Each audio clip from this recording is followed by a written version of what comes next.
Кыргызстан канча жылдан бери же эгемендик алгандан бери ушул өнүгөбүз, өсөбүз деп ар кандай жолго, ар кандай кадамдарга барып келдик, бирок кандайдыр бир деңгээлде жок десек жаңылышабыз, өспөй атабыз, өнүкпөй атабыз десек туура эмес болсо керек. Кандайдыр бир деңгээлде өсүү, жылуу бар да. Бирок биз ойлогондой, биз талап кылгандай, жаштар ойлогондой, жаштар талап кылгандай өнүгүү, өсүүнү көрө алган жокпуз. Ошондойбу? Же андай эмеспи? Мен ойлойм, ушул бирден бир биздин бир кемчилигибиз ошол илимден, билимден алыстагандын белгиси болсо керек. Бизде өнүгүү, өсүүнүн, алдыга жылуунун бир эле жолу бар.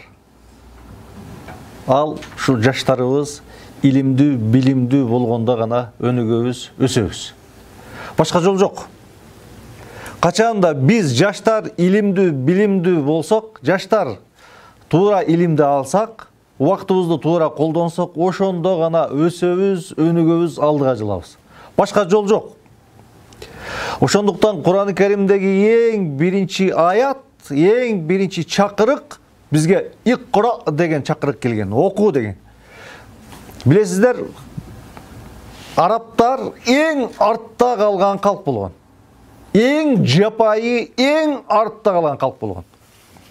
Пайгамбар келгендеги эң биринчи чакырык Иқра, окуу деген чакырык менен келди. Иқра бисми роббикеллези халак.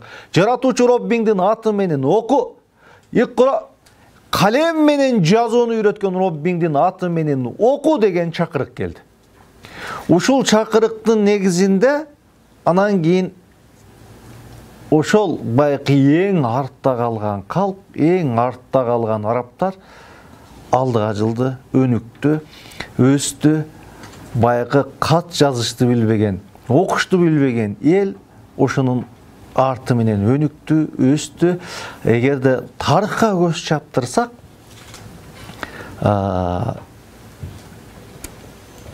Европадан батыш өлкөлөрү бүтүндөй барып, ошол илим, билим өнүккөн, халифалык өнүккөн мезгилде мусулмандарга барып таалим, тарбия алган.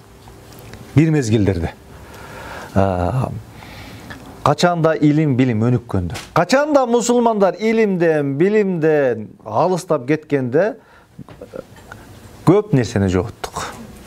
Ошондуктан мен айтат элем, азыр бизде Кыргызстандын өнүктүрүүнүн бир жолу, бир гана жолу бул жаштарыбызды, балдарыбызды, өзгөчө жаштарыбызды илимге, билимге үгүттөп, илимдүү, билимдүү жаштар кылсак гана өнүгөбүз.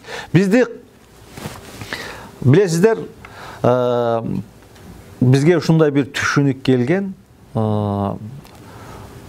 Кыргыздар илимсиз, билимсиз адам болуп, анан кийин качанда орустар келип илимдүү, билимдүү, кас сабатты үйрөткөн деген бир түшүнүк пайда болгондо, бул туура эмес түшүнүк.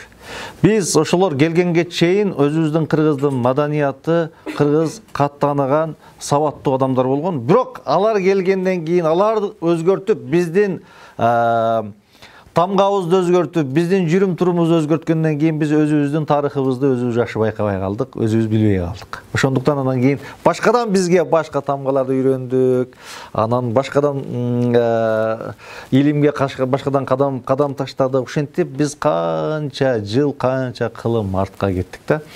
Анан кийин могул эгемендүү алгандан бери ар сүрөбүз, бери сүрөбүз, ар талашабыз, бери талашабыз. Ар 3 жылда, ар 4 жылда чылып көтөрүш кыла коебуз, башка кыла коебуз. Баары ушул өнүгүүнүн жолун издеп келе атабыз да.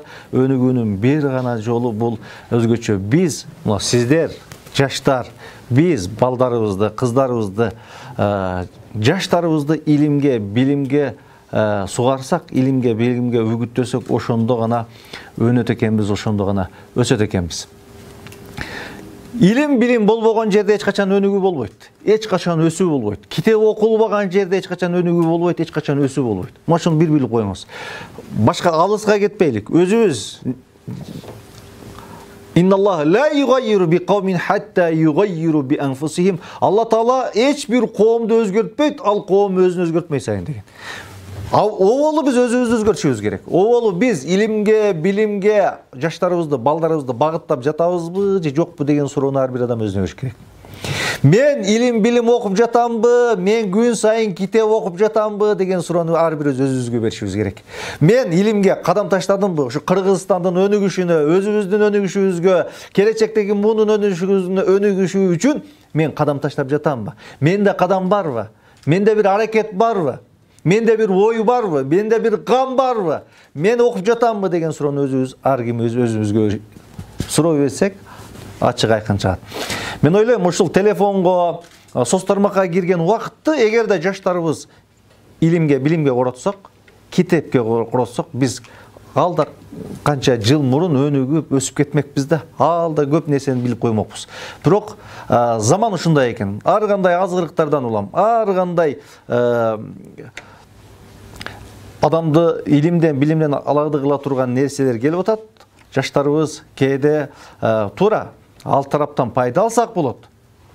И жаман жака колдонсок болот. Көпчүлүк учурда биз пайдасына эмес, зыян тарапка колдонуп койгондугу үчүн илимден артта калып баратабыз. Ошондуктан келечегибиз жаркын болсун десек, келечегибиз ачык айкын болсун десек, эң оболу, эң биринчи илимге кадам ташташыбыз керек экен. Илим, билим болгон жерде өнүгүү болот. Илим, билим болгон жерде өсүү болот. Ошондуктан диндеги эң биринчи аят, эң биринчи чакырык эмне жөнүндө түштү? Окуу деген аят түштү. Мынаны караңыз. Кур'ан-ы Каримде алим, билүүчү, бил, үйрөн деген сөздөрдүн баарын чогулсак 865 жолу кайталаныптыр. Үйрөн, илим ал, оку, алым бол, билүүчү бол деген сөздөрдүн баарын чогулсак 865 жолу кайталаныптыр. Ар бир сүрөдө илимге, билимге чакырган аяттар бар экен. Ар бир сүрөдө. Элестетип көрө бериңиз. Биз өкүнүчтүүсү баягы ушунчалык көп чакырылган Кур'ан-ы Каримди окуганыбыз менен кээде амал кылбагандыктан уламбы, артка карап бараткан сыяктуубуз. Ошондуктан бүгүн мен сиздер менен жакындан баарлашып, Кудай буйрса, жаңы бир кадамдар, өзгөчө жаңы келип, жаңы окуу жылы башталып, айыл жергесинен биринчи кадам таштап келген студенттерибиз бар. Мен ойлойм, ушул бүгүндөн баштап жашообузду өзгөртсөк, бүгүндөн баштап илимге, билимге болгон багытыбызды өзгөртүшүбүз керек экен. Илимдүү, билимдүү бар адамдар үчүн бул дүйнө кооз болуп турат экен. Баягы кээде эмне деген сөз бар го? Сулуулук дүйнөнү сактап турат деген сөз бар го. Ал мен ойлойм, бир башкача таризде илимдүү, билимдүү адамдар дүйнөнү сактап турат экен. Ошон үчүн кээ бир алдымдарыбыз айткан экен. Эгерде илимдүү, билимдүү адамдар болбосо, адамдар айван сыяктуу болуп кетет эле. Келбехейм деп келет экен да. Эгерде илимдүү, билимдүү адамдар болбосо, адамдар ушунчалык бузулат экен. Ошондуктан ал-уламау кан-нужум деп коет экен. Алымдар жылдыз сыяктуу дейт экен да. Алымдар жылдыз сыяктуу. Кур'ан-ы Каримде алымдарды, билүүчүлөрдү Кудай Таалам жылдызга окшотуптур. Эмнеге билесиздерби? Эмнеге Алла Таала илимдүү, билимдүү адамдарды жылдызга окшоткон? Билгендер барбы? Намаз окуганда неме болуп турат дейт го?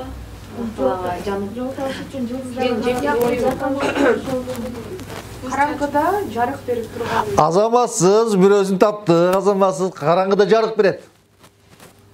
Жылдызга карап жол табабыз. Дагы? Башка? Азаматсыз.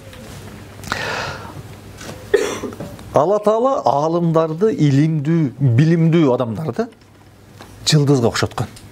Кан-нужум деген, жылдыз сыяктуу деген. Жылдыздын эң биринчи пайдасы ааламды кооздоп турат экен. Жылдыздар бар үчүн аалам кооз татынакай көрүнүп турат экен. Жылдыздар болгон үчүн. Жылдыздар болбосо кап караңгы көрк жок экен да. Бул дүйнөдө дагы арабызда илимдүү, билимдүү адамдар болгон үчүн дүйнө кооздолуп турат экен. Мына биздин кийимдерибиз ушу бүт илимдүү, билимдүү адамдардын эмгеги. Үстүбүздөгү мына жарык илимдүү, билимдүү адамдардын эмгеги. Мына микрофон илимдүү, билимдүү адамдардын эмгеги. Камера илимдүү, билимдүү адамдардын эмгеги. Мына китеп илимдүү, билимдүү адамдардын эмгеги. Телефонубуз илимдүү, билимдүү адамдардын эмгеги. Ушул аалымдар болгон үчүн, илимдүү, билимдүү адамдар болгон үчүн дүйнө кооз экен. Аалымдар, илимдүү, билимдүү адамдар дүйнөнү кооздоп турат экен. Илимдүү, билимдүү адамдар ушул дүйнөнү алдыга сүрөп, алдыга жылдырып, өнүктүрүп, өстүрүп турат экен. Биз минип аткан унаалар, биз отуруп аткан самолеттор, биз көрүп турган бүтүндөй ушул жерде көзүбүзгө көрүнгөн, сыртта көзүбүзгө көрүнгөн бардык нерселер кимдердин эмгеги? Илим, билимдүү адамдардын эмгеги. Ошо илимдүү, билимдүү адамдар болгон үчүн бул дүйнө көрктүү, кооз, татынакай. Эрте менен турсаң рахат аласың, кечинде олтурсаң рахат аласың, керип моту олтурсак рахат алабыз, кийим кийсек рахат алабыз, телефонубузду көрсөк рахат алабыз, саатыбызды карасак рахат алабыз, турган жерибизден рахат алат экенбиз. Илимдүү, билимдүү адамдар болгон үчүн. Жылдыз адам баласы жерде болсун, сууда болсун, кайсыл жерде болбосун, ошол жылдызга карап жол табат экен. Биз дагы адам баласы ошол илимдүү, билимдүү адамдарга карап жолубуз түздөлүп турат экен. Илимдүү, билимдүү адамдар бизге багыт берип турса, түз багыт берип турса, туура багытты берип турса, адал арамды үйрөтүп турса, жаман нерседен кайтарып турса, ошондо эмне болот экен? Аалам татынакай көркүнө келип турат экен. Аалымдар, билимдүүлөр, илимдүүлөр бар үчүн биз туура жолдон адашпай, туура жолдо, туура багытта кетет экенбиз. Жылдыз дардын дагы бир эмгеги, кечинде карасаңыздар жылдыздар учат, билесиздерби? Эмнеге учат, билесиздерби жылдыздар?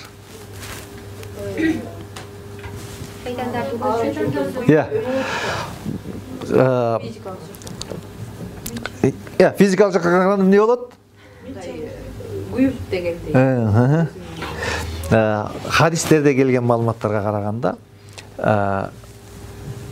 Кудай Таалам периштелерге адамдардын тагдыры жөнүндө, адамдардын келечеги жөнүндө, адамдар жөнүндө Кудай Таалам периштелерге кабар берет экен да.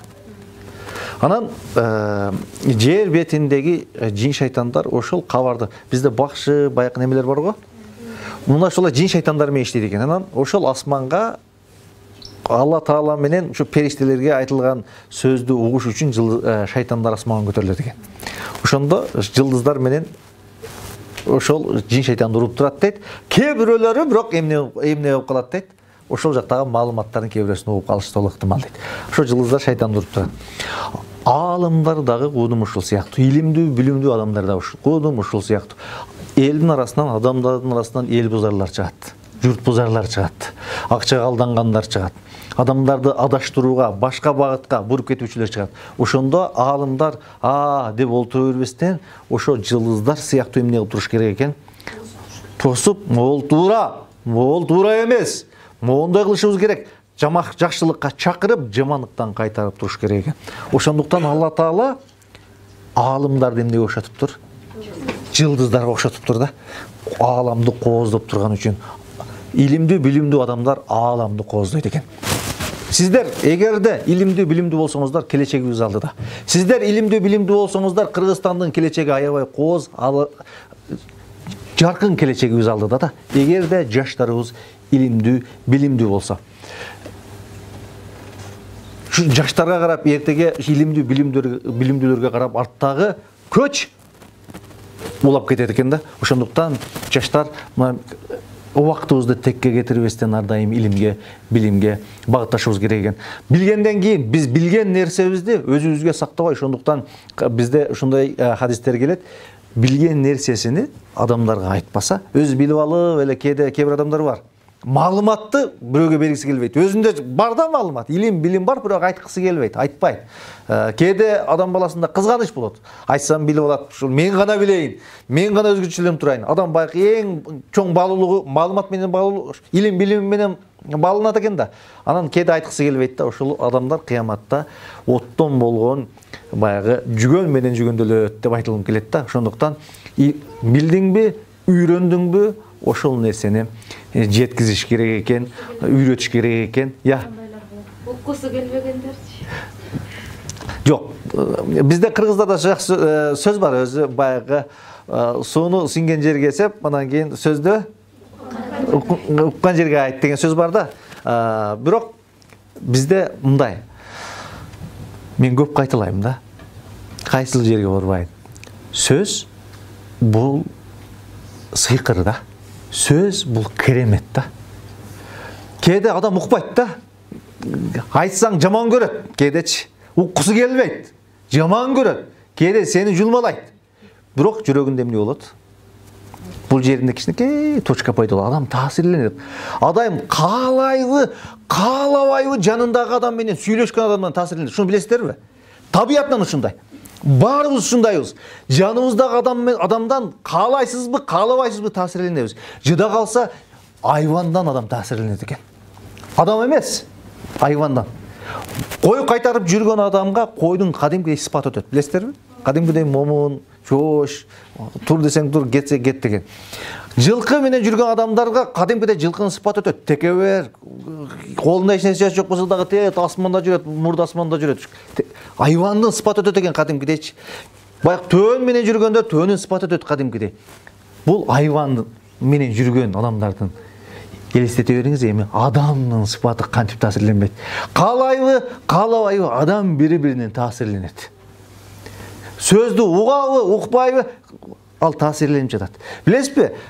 Кээ бир үй бүлөлөрдү карасаңыздар, аялы күйөөсүндөй, күйөөсү аялындай ой жүгүтүп калган адамдар бар. Окшош, эч кандай айырмасы жок. Байкайсыздарбы, байкабайсыздарбы? Ушул таасирде кээде жада калса түсү, келбети бири-бирине окшошуп кетет. Басышы, кыймылы, көзүнүн кыймылдашы, колунун кыймылдашы баары окшошуп кетет. Бул табият ушундай.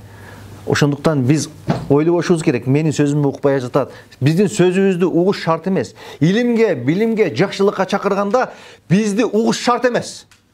Бизди сиздин сөзүңүздү угуп 100% амал кылышы шарт эмес. Биздин максат эмне? Жеткирүү. Ал угабы, укпайбы, амал кылабы, амал кылбайбы, ал биздин иш эмес. Биздин максатыбыз илимди, билимди жаштарга жеткизип коюу, айтып деп түшүндүрүп коюу. Анан ал өзүнүн иши. Кааласа сиздин сөзүңүзгө амал кылсын, кааласа амал кылбасын. Бизге ал кызыктырбайт. Ошондуктан пайгамбар да келди да. Мен жакындарымы, оболу өзүнүн туугандарыны жакшылыкка чакырайын деп, анан алар келбей койсо капы болгондо Алла Таалам сенин озыйпаң адамдарга жеткирүү, аларды туура жолго багыштоо кимдин жолу деди? Менин Кудай Таалам өзүнүн иши деди. Ошондуктан кээде биз каалайбыз, балдарыбыздын тез эле оңолуп, жакшы жолго түшүп кетин каалайбыз, бирок Кудай Таалам каалабаса айлаганча. Кээде ушул ата-энебизди тез өзгөрүп, тез ушул туура эмес жолдон арагын таштап адам болуп кетсе экен деп ушунчалык аракет кылабыз, бирок натыйжа жок. Ал тавфик, жакшылыкка келүү ал Кудайдын иши экен. Ошондуктан биз илимди, билимди жеткизгенде биздин сөзүбүздү угабы, бирөөгө жагабы, бирөөгө жакпайбы, эмнеси жок, айырмасы жок, жеткизишибиз керек экен, айтышыбыз керек экен. Демек, Алла Таала аалымдарды жылдыздарга окшотту 3 себептен. Биринчи, караңгыда жарык берүү. Кооздоп турат. Жылдыз дүйнөнү кооздогондой илимдүү, билимдүү адамдар ааламды кооздойт. Экинчи, жарык берет, нур берет, туура жолду көрсөтөт.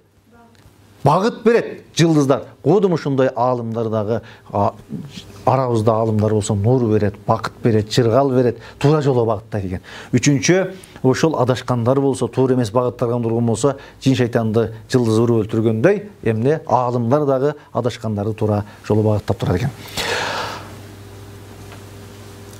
İlim bilimde negizi bizde 3 olturuş boluş керек eкен. İlim bilimde bizde 3 olturuş boluş керек eкен. Eğer önügöbüz desek, eğer ösöbüz desek, aldıga жылабыз desek, bizde 3 etap boluş керек. Birinci etap. Bilbegenibizdi bilgenlerden үйрөнүшүбүз керек экен. Muğalim karmaş gerek. Adam kede özü çukulanıp, özü kitap izlep okuşu mümkün, ösüşü mümkün. Bирок bari bir ağa emne gerek? Bagıttoочу gerek, ustaz gerek, muğalim gerek. Bilbegen nersesini özüne karaganda bilimdүүрөөк, özüne karaganda köptü bilgen, oy жүгүртүүsү tereң, köptü görgen bir muğalim gerek. En birinci olturuş özünün jogorу adamdan ilim alış gerek eken. Ekinci, özü теңдүү, özü kurактуу adamlar menen olturup kitap okup talkуулаш керек экен. Özüң теңдүү, илимиң, билими сен сыяктуу adamlar menen olturup kitap okup ошол нерсени эмне кылып туруш керек экен, илим билим жөнүндө эмне кылып туруш керек экен, талкуулап туруш керек экен. Үчүнчү, өзүнөн илимсиз, билимсиз, өзүнөн бир аз төмөндөгү адамдарга билген нерсесini үйрөтүш керек экен. Балдарыңа үйрөт, биринчи курстарга үйрөт, жаңы адамдарга үйрөт. Билген нерсеңди, окуган нерсеңди үйрөтүп турушуң керек экен. 3 олтуруш болсо, ошондо адам илимге, билимге тез согарылат экен, тез өнүгөт экен, тез өсөт экен. Биринчи олтуруш эмне? Мугалимден сабак алабыз. Экинчи, өзүң теңдүү, өзүңдүн илим билими менен теңдүү адамдар менен талкуу. Үчүнчү, өзүңдөн төмөндөргө. Эң пайдалуусу кайсыл деп ойлойсуздар?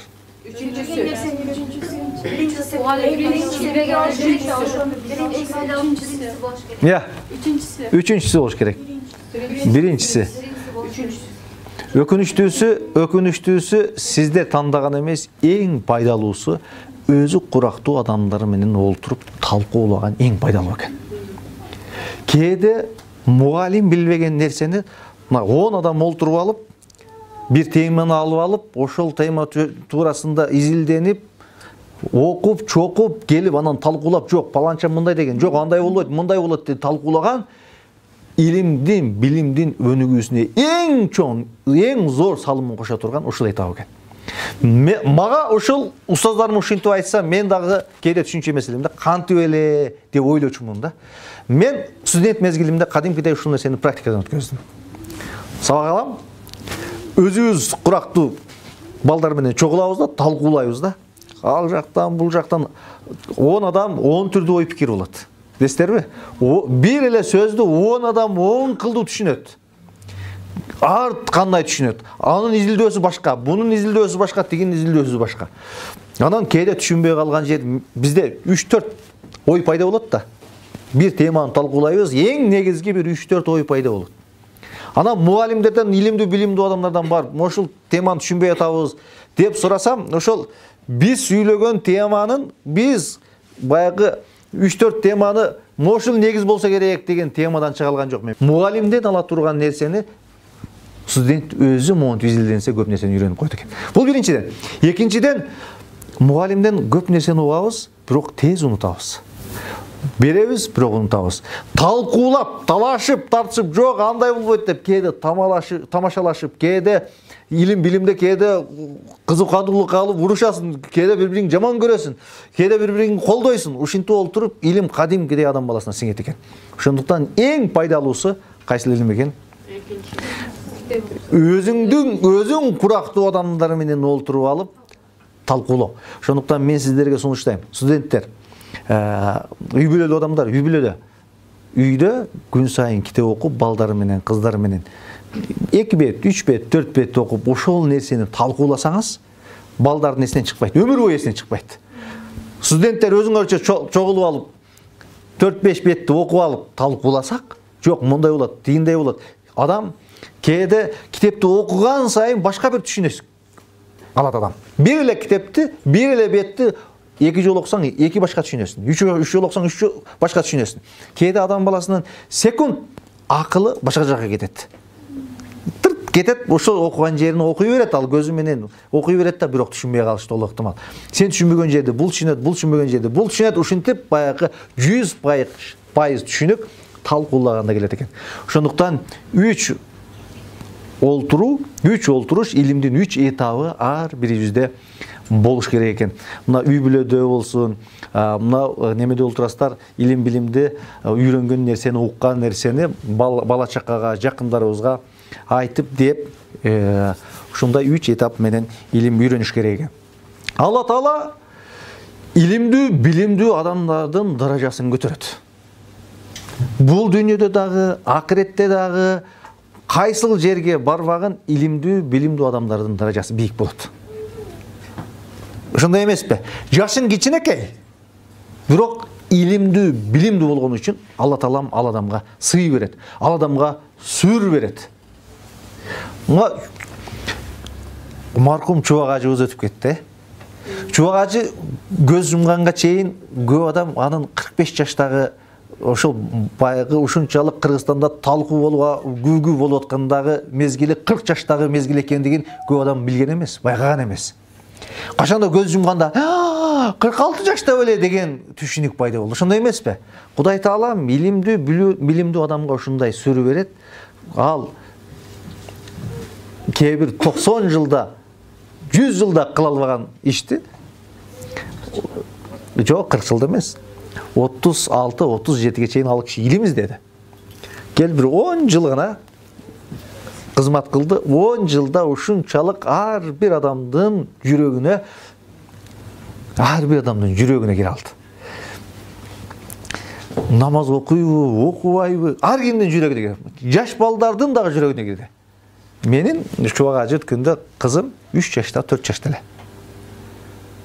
Чубак ажы өтүп жүрсөм, менин 3 жаштагы кызым ыйлады. Элестете бериңиз. Ал ким да 3 жаштагы иш жака чыга элек, кыз мен Чубак ажы өтүп кеттиби деп 3 жаштагы кызымдын жүрөгүнө орун тапканда, Кудай Таалам илимдүү, билимдүү адамдарга ушундай даража берет. Алла Таала Кур'ан-ы Керимде ярфаиллаху аллазина аману минкум валлазина утул илма даражат. Алла Таала иман келтирип, илим, билим талап кылган адамдардын даражасын Кудай Таалам бийик кылып коет деген. Кайсыл тараптан болсун. Бизде кээде илим, билим десе, жалаң бир тарапты түшүнгөн адамдар бар. Кээде илим, билим десе, дин тарапта түшүнгөн адамдар жалаң байкы дини алымдар түшүнөт. Кээде илим, билим деп баягы динден алысыраак адамдар айтсаң, жалаң кимдер түшүнөт? Баягы философ, доктор, наук булар түшүнөт. Булардын баары негизи илим, билимдүү адамдар деп эсептелинет. Бул дин тарабынан алым, бул физикадан алым, бул математикадан алым. Ошондуктан бизде ислам дининде илимди, билимди бөлмөй жок. Баарына бирдей карашыбыз керек. Бизге ушундай бир мезгилде де туура эмес түшүнүк келген, илимди, билимди бөлүп, бул тарапка башкача көз караш менен, бул тарапка башкача көз караш менен карагандыктан биз өнүгө алган жокпуз. Биз өсө алган жокпуз. Кээ бир адамдар мындайда илим, руханий дүйнөдөгү илим, билим куштун бир канаты сыяктуу. Табият илими, математика, физика, башка жана башка илимдер куштун экинчи бир канаты. Эгерде бир канат менен уча албагандай, экөө бирикмей сайын эч качан өнүгө албайт, эч качан өсө албайт. Ошондуктан биздин өнүкпөгөнүбүздүн, өспөгөнүбүздүн дагы бир себеби ушул. Бир тарапка гана басым жасайбыз, могул тарапка кирип кеткенбиз да, ушул жактын фанаты, а бул жактын адам не деп коет, баягы адам өзү билбеген нерсенин душманы болот да. Өз билбеген нерсеге душмандык, карама-каршылык көрсөтө берет. Буларга душман. Буларга душман болуп калгандыктан өнүгө албадык, өсө албадык. Ошондуктан Алла Таала Кур'ан-ы Керимде «Иқра бисми роббикаллази халак». Алла Таала жаратуучу Роббиңдин аты менен оку деп айтып атат. Ошол жерде алымдар, тафсирчилер айтат, Кудай Таалам бизге ишарат берип атат, илимди, билимди окугун, руханий дүйнөңдү дагы, дини илимди дагы, жаратылыш илимин дагы. Жаратуучу Роббиңдин аты менен оку деген сөздүн ичинде жаратылыш илимин дагы окугун деген сөз жатат деп айтат. Ошондуктан эч качан илим ушинтип экиге бөлүнбөш керек экен. Баягы мен устазым айтып койчу эле. Хутба айтып атсаң, хутба айтып атканыңда минбарга чыгып, жумагыда хутба айтып атканыңда эгер де адамдар мындай уктап кетип атса, анта фашил деп койчу да. Сен ийгиликсиз хутба айтуучусун, адамдарды анткени сен уктатып атасың деп койчу эле да. Мен кээ-бирөөлөрдүн мындай болуп кеткенин көрүп, мен өзүмдө ушул устаздын сөзүн эстеп атам да, баягы сүйлөгөндө балким талап кылганын бере албай атамбы, сөзүмдү жеткиликтүү түшүндүрө албай атамбы, кимдир бирлердин уйкусуна көздөрү илинип кеткенге себеп болдум. Ошойт. Биз алымдарды жылдыздарга окшоттук. 3 себептен. Биринчиси ааламды коздойт. Караңгыда жарык берет. Адашканды түздөйт. Биз илимге, билимде 3 этап болуш керек дедик. Биринчи этап өзүңдөн жогору мугалимден сабак алышың керек. Экинчи өзүң теңдүү адамдар менен талкуулоо. Үчүнчү билгениңди ошол билбегендерге, өзүңдөн төмөнүрөөк адамдарга илимди, билимди үйрөтүү деп айтты. Илим, билим алган болсок, бейиш жолу биз үчүн жеңил болот. Пайгамбар саллаллаху алейхи айтты: "Мен салака тарикан ялтамусу фихи илман, саххалаллаху лаху тарикан илал жанна." Кимде ким илим талап кылып жолго чыккан болсо, Кудай Таалам ошол адамга бейиштин жолун жеңил кылат деди. Илимдүү, билимдүү адам көпчүлүк учурда адашпайт. Илимсиз адам, билимсиз адам көпчүлүк учурда адашат. Илимдүү, билимдүү адам бир күн болбосо бир күн Кудайын тааныйт. Bir gün bolbosa bir gün hakikatga жетет, изилденип жүрүп жетет. Ошондуктан пайгамбар айтып атат, кимде ким илим издеп жолго чыккан болсо, эмне деди? Алла Таала ага бейиштин жолун жеңил кылат деди. Бул жерде хадис келип атат. Пайгамбарыбыз айтып атат, илим талап кылган, илим үйрөнөм деп чыккан адамдарга периштелер канатын жазат деди. Кайсыл жерге bir адамдар илим, билимди үйрөнөм деп, динимди үйрөнөм деп, ыйманымды үйрөнөм деп чогулган болсо, ошол жерге периштелер канатын жазат. Мен кепилдик берем. Азыр биздин арабызда бизге канатын жазган периштелер бар. Биз бул жерде илимге, билимге, ыйманга чакырылып аткан жерде арабызда периштелер бар. Сиздер келип кадам таштап ушул жерден тиги алыстан бери издеп bir нерсени үйрөнөйүн, bir нерсени билип алайын деп келатасыздар. Сиздердин ар бир канатыңыздар, басканыңыздардын астына периштелер канатын сунуп келди. Хадистерде ушинтип келет. Пайгамбарыбыз саллаллаху алейхи вассалам айтат. Хадисте, мен хадистин текстин сиздерге окуп берип коеюн. Аби Дарда радиаллаху анху قال سمعت رسول الله صلى الله عليه وسلم يقول من سلك طريقا يبتغي فيه علما سهل الله طريقا إلى الجنة. Kimde kim ilim izlep жолго чыккан болсо, Кудай Таала мага бейиштин жолун жеңил кылат деди. Wa innal malaikata latadaw ajnihataha li talibil ilm ridan bima yasna. Илим, билим үйрөнөм деген адамдардын буттарынын астына периштелер канатын жазат деди. Wa innal alima la yastaghfiru lahu Men fis semavati ve men fil ard hatta al hitana fil ma. Жада калса илим, билим издеген адамдарга асман, жердегилердин баары кечирим сурайт. Кудай ушунун күнөөсүн кечире көр. Кудай ушунун күнөөсүн кечире көр. Билип билбей кылган күнөөсүн кечире көр деп жада калса деңиздеги киттер дагы ошол адамга истигфар айтат, кечирим сурайт дейт. Wa fadlul alim alal abid ka fadlil qamar ala sa'il kawkab. İlimdүү менен илимсиздин айырмасы ай менен жөнөкөй башка жылдыздар сыяктуу деди. Илим, билимдүү менен илимсиздин айырмасы эмне деди? Ай менен башка майда бара жылдыздар сыяктуу. Ва иннал улама варасатул анбия. Илимдүү, билимдүүлөр булар пайгамбарлардын мураскерлери. Пайгамбарлар байлык мурас калтырган эмес, пайгамбарлар илим, билим мурас калтырган. Ошондуктан сурашкан экен. Акча жакшыбы, байлык жакшыбы, мансап жакшыбы, же илим жакшыбы? Деп сурашканда алымдар айткан экен, илим эң жакшы. Адам мансап бир күн келет, бир күн кетет. Мансапты коруш керек. Mal, акча, байлык bir gün келет, bir gün кетет. Акчаны корбосаң алда кетет.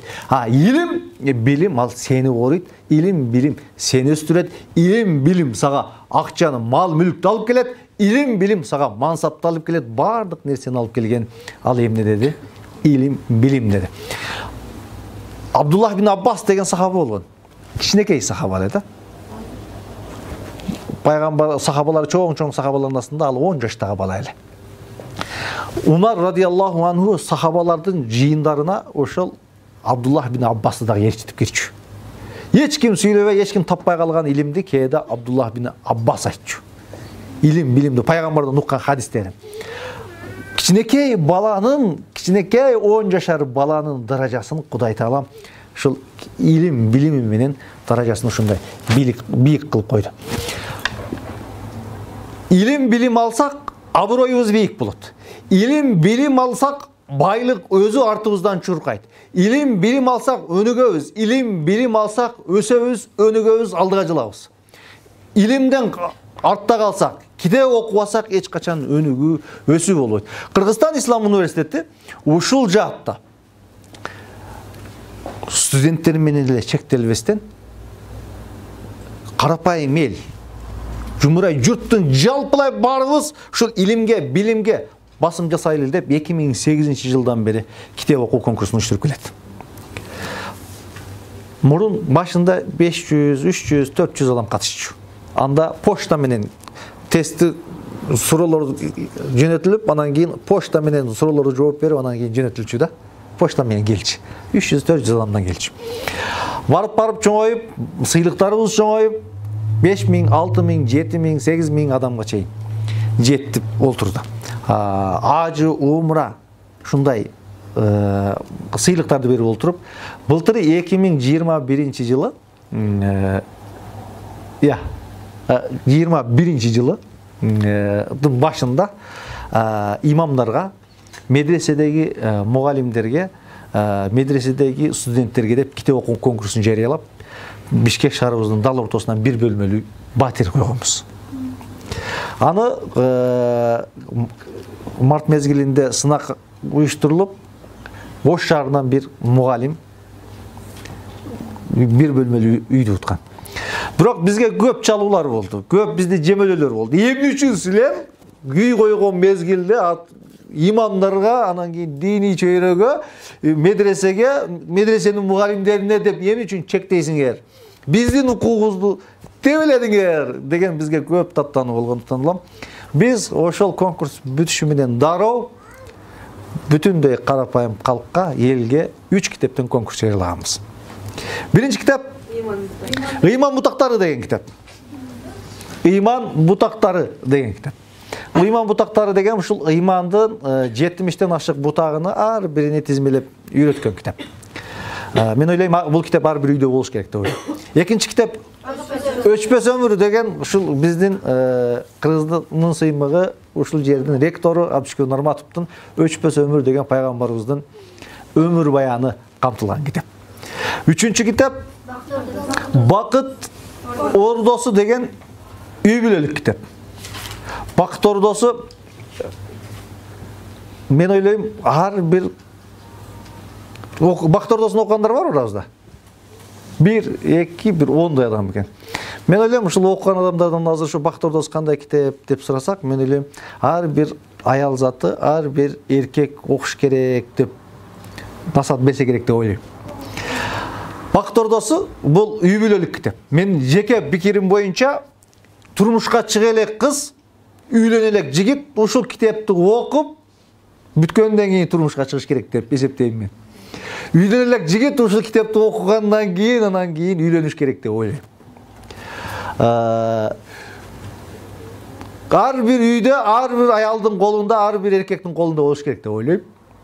Анда-санда китепти ачып, окуп туруш керек деп ойлойм.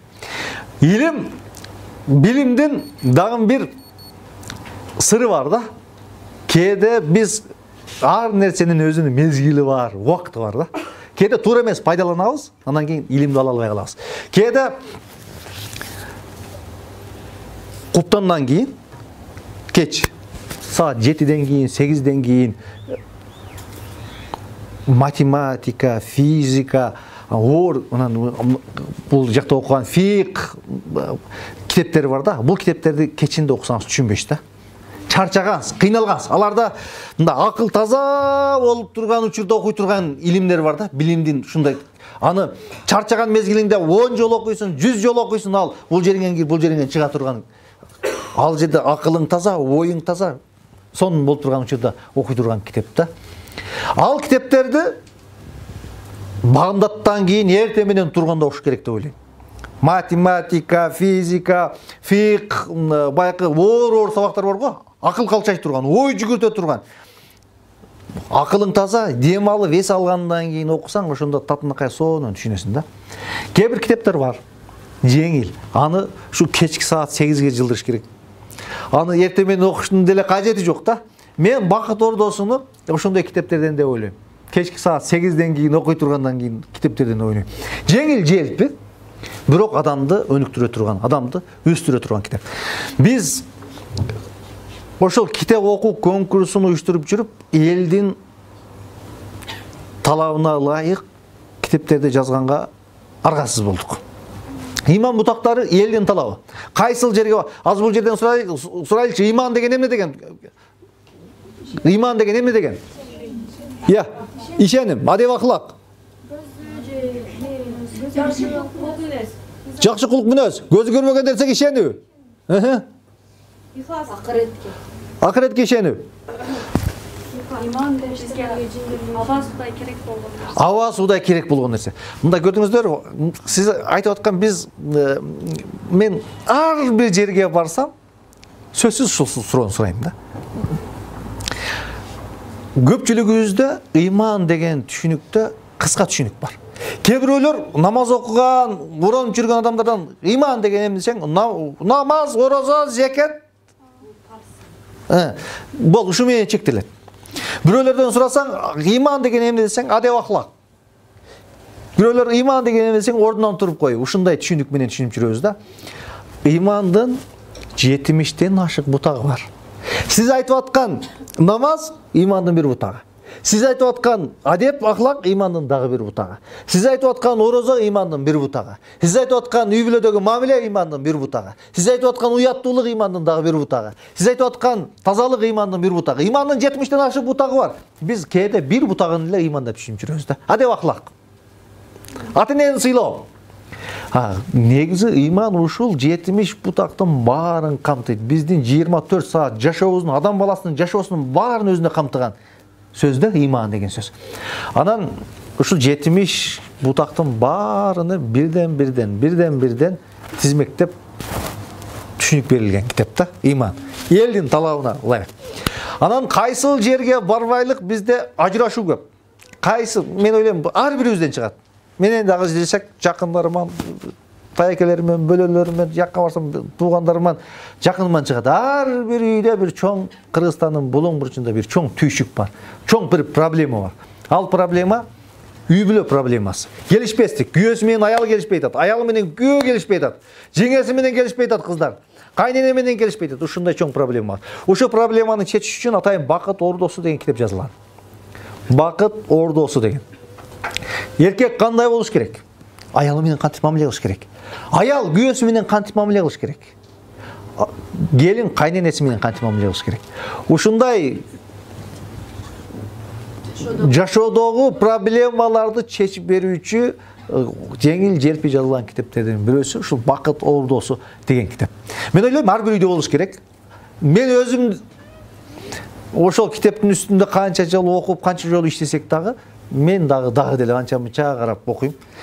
Ичинде тест бар, анча-мынча өзүм кирип алып, ошол тестке өзүмдү текшерип көрөм. Мен кандай атамын да, мен кандай күйөөмүн деп кээде өзүмө баал коюп, тест бар, өзүм текшерип көрөм. Кээде жетпей калат. Анан кийин кээде өзүмдү түзөшүм керек экен, оңдошум керек экен деп кээде ушинтип оңдойбуз да. Ошол сыңарында мен ойлойм, ал китеп ар бир үйдө туруш керек. Кыргызстан Ислам университети ушул студенттер менен гана чектелбестен ар бир үйдө, ар бир айылда ушул илим билим жетсин деп ушул китеп окуу конкурсун уюштуруп келет. Быйыл 2 бөлмөлүү үй койгонбуз. Бир чоң мүмкүнчүлүк. Китеп окуйсуз, анан кийин шаардын так борборунан эмне 2 бөлмөлүү үй аласыз. 3 китептен конкурс болот. Күчөөнөн биринчи орундар чыгат, чучкулак тартылат, бирөөсү үйдү алат, калгандары 50 000, 40 000, 30 000 акчалай сыйлык алат. Негизги максатыбыз үй эмес, негизги максатыбыз ушул элди, журтту ушул үй алайын, акчалайын деп кичине китеп окуп калса, китеп илим билимге кичинекей бир даамын татып калса, бала, студент, анан нар жагын өзү тартып кетет. Биз кээде ушул илимдин билимдин даамын тата албай жүрөбүз. Китеп окуганын даамын тата албай жүрөбүз. Даамын татып алган адам, ал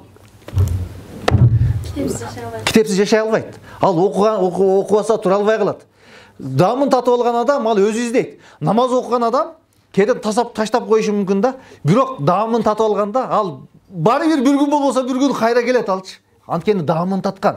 Даамын татып алган адам сөзсүз ал кайра айланып келет. Садака берген адам садака берип жүрүп бере албай калышы мүмкүн да, бирок ал садаканын эгерде даамын татып алса, бирөөгө бакытты тартуулап өзү бактылуу болгонду үйрөнүп алса, ал сиз бербе десеңиз дагы, жок болбойт, өзүңө керек десеңиз дагы акыры белинбей жүрүп бере берет. Анткени ал даамын таткан.